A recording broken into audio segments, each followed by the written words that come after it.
اللہ جل شانہ کسی چیز کو یوں ہی ارشاد فرما دے تو کافی ہوتا ہے، اس لیے کہ وہ اس کا فرمایا ہوا ہے، لیکن مضمون اتنا اہم ہے کہ اس کو موقت کیا جا رہا ہے قسم سے، پھر 2 قسمیں، پھر 3 قسمیں، پھر قسم در قسم، تو پھر اس سے سمجھ آتی ہے کہ مضمون کو انتہائی اہم ہے، جس کو بیان کرنے سے قبل میرے رب نے رب ہو کر بھی 11 قسمیں کی ہیں۔ تو ذرا اس مضمون کی طرف غور بھی اسی انداز سے کیا جانا چاہیے۔ والشمس وضحاہا، قسم ہے سورج کی اور قسم ہے اس کی چمک اور روشنی کی۔ یہ کتنے گنا بڑا ہے زمین سے اور روشنیاں بانٹتا ہے، لیکن مجال ہے کہ اس کے حکم سے کبھی اس نے سرتابی کی ہو، اپنے مقررہ وقت سے ہٹ کے کبھی یہ طلوع ہوا ہو، کبھی غروب ہونے میں اس نے دیر کر دی ہو، تو کہا جب اتنا بڑا روشنیوں کا جہاں ہو کے رب کے حکم کا پابند ہے تو اے مشت خاک تو رب کے حکم کو کیوں نہیں مانے گا۔ والقمر اذا تلاہا، اور چاند کی قسم جو اس کے پیچھے نکلے۔ والنہار اذا جلاہا، اور دن کی قسم جب اسے چمکا دے۔ زندگی کی ریل پیل اور چہل پہل دن کے اوقات میں ہوتی ہے، زندگی کا سارا حسن اس دن میں دیکھنے کو نصیب ہوتا ہے، اس لیے دن کی قسم کی۔ واللیل اذا یغشاہا، اور رات کی جب اسے چھپا لے۔ اگر دن کی قسم کہ وہ اجالوں کا نقیب ہوتا ہے تو رات کی بھی قسم کہ وہ پردہ پوشی کا مزاج رکھتی ہے۔ پھر فرمایا والسماء وما بناہا، اور آسمان کی قسم اور اس ذات کی قسم جس نے آسمان کو بنایا۔ دنیا کے سارے انجینئر اکٹھے ہو جائیں، سارے معمار جڑ جائیں، 1 فٹ کی ٹائل بغیر ستون کے سپورٹ کے کھڑی نہیں کر سکتے، لیکن اتنا بڑا آسمان بغیر ستونوں کے کھڑا کیا ہے، یہ میرے رب کا کمال ہے، یہ اس کی کاریگری کے رنگ ہیں۔ والارض وما طحاہا، اور زمین کی قسم اور اس کی قسم جس نے اسے پھیلایا۔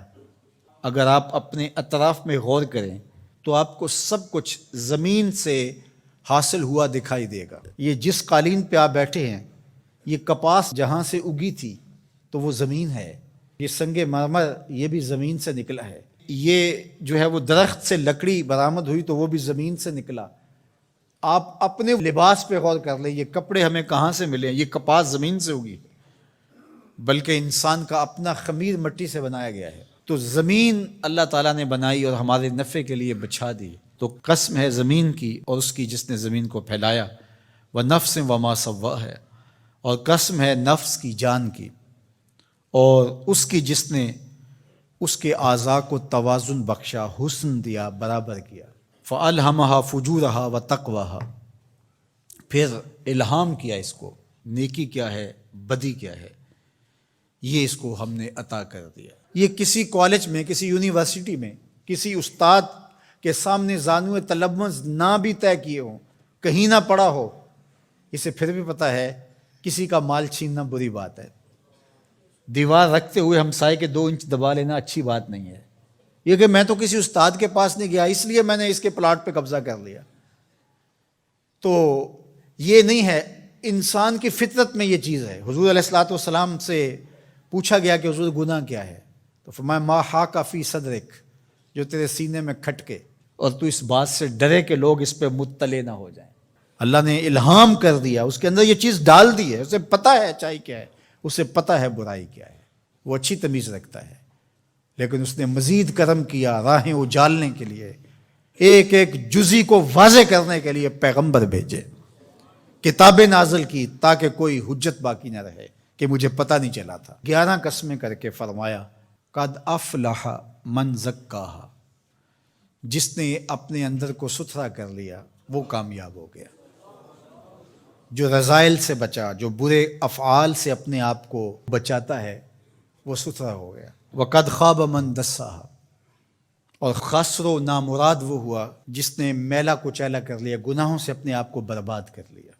جو شخص بدکار ہوتا ہے، جو شخص گناہگار ہوتا ہے، جو شخص اللہ کے حکموں کو توڑنے والا ہوتا ہے، احکام شریعہ کی پابندی نہیں کرنے والا ہوتا، اس کی زندگی میں چمک نہیں ہوتی، اس کے چہرے پہ مسکراہٹ بھی دیکھیں تو وہ مصنوعی ہوگی، حقیقی مسرت اس کو نصیب نہیں ہو سکتی۔ ساری دنیا کی دولت بھی سمیٹ لے اس کو خوشی نصیب نہیں ہوتی. طمانیت باہر سے نہیں آتی، اس کے سوتے اندر سے پھوٹتے ہیں. الا بذکر اللہ تطمئن القلوب کا سن لو، تمہارے دلوں کا قرار اللہ کے ذکر میں لکھا ہوا ہے. تو اللہ جل شانہ نے اس سورہ شمس کے اندر 11 قسمیں کر کے اس بہت بڑی حقیقت کو بتایا کہ تمہیں اچھائی اور برائی دونوں کا پتہ ہے. اب تمہارے اختیار میں ہے کہ تم کون سا راستہ اختیار کرتے ہو. یہ دنیا میٹھی تو ہے، شر میٹھا تو ہے. حضور نے صاف فرمایا حجبت الجنت بالمکارہ وحجبت النار بالشہوات. جنت مشکل کے پردوں میں لپیٹی گئی ہے اور جہنم شہوتوں کے پردے میں لپیٹی گئی ہے. اب تو نے کس راستے کو اختیار کرنا ہے، یہ تیرا اختیار ہے. سورہ شمس پکار کے ایک نہیں، دو نہیں، 11 قسمیں کر کے کہہ رہی ہے کہ سیدھی راہ پہ آ جاؤ، اللہ کی رحمتوں کے حقدار ہو جاؤ.